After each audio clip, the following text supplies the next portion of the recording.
राजा हो, रंक हो, चोर हो या कोई साहूकार, एक बात को लेकर सभी एक समान चिंतित दिखाई देते हैं, और वो है संतान का भविष्य। ऐसी ही सोच जगन की थी। जगन एक चोर था। बरसों से वो चोरियां करके ही अपने परिवार का भरण पोषण कर रहा था। अब उसका बेटा बड़ा हो गया था। परिवार का खर्च दिन पर दिन बढ़ता ही जा रहा था। चोरी के धंधे में ऐसा नहीं होता कि रोजाना दांव लग ही जाए। कई बार तो कई कई दिनों तक उसका दांव नहीं लगता था और उसे निराश होकर घर लौटना पड़ता था। कई बार इतना मोटा दांव लगता था कि पूरा घर कई दिनों तक दिवाली मनाता रहता था। जब जब ऐसा होता तब तब जगन को लगता कि दुनिया में इससे बेहतर दूसरा कोई काम ही नहीं है। अतः उसने फैसला कर लिया कि वह अपने बेटे को भी अपनी तरह एक सफल चोर बनाएगा।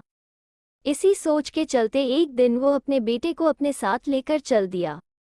रास्ते में उसने समझाते हुए कहा, देखो बेटा, अब हमारे परिवार का खर्चा बहुत बढ़ गया है, इसलिए मैं चाहता हूँ कि अब तुम भी धंधे में मेरा हाथ बटाओ। अगर तुमने सही तरीके से मेरे काम को सीख लिया तो हमारी कमाई तो बढ़ेगी ही और घर में खुशहाली भी आएगी। लड़का चुपचाप अपने पिता की बातें सुनता रहा। फिर एक स्थान पर रुककर जगन बोला, देखो, मैंने अपनी पहली चोरी उस घर में की थी। पहले ये घर कच्चा था और इस घर में बिजली भी नहीं थी।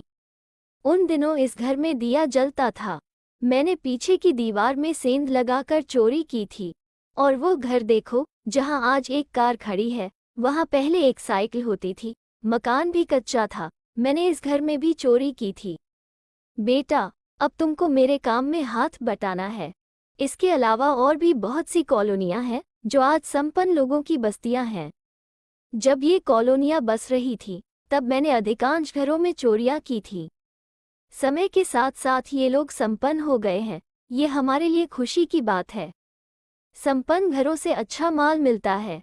जगन बोले जा रहा था और उसका बेटा सुन रहा था। वो गुमसुम सा था। उसके चेहरे के भावों से लग रहा था मानो उसके मन मस्तिष्क में कोई अंधर चल रहा हो। जगन उसे इसी प्रकार कई कॉलोनियों में घुमाकर वापस अपने घर की ओर चल दिया। रास्ते भर वो उसे अपनी सफल चोरियों की दास्तान सुनाता रहा, लेकिन लड़का जैसे वहां था ही नहीं।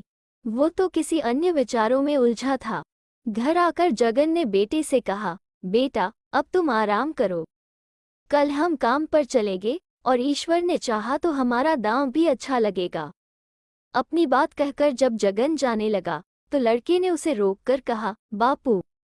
बोलो। जगन थिथका, कुछ कहना चाहते हो क्या?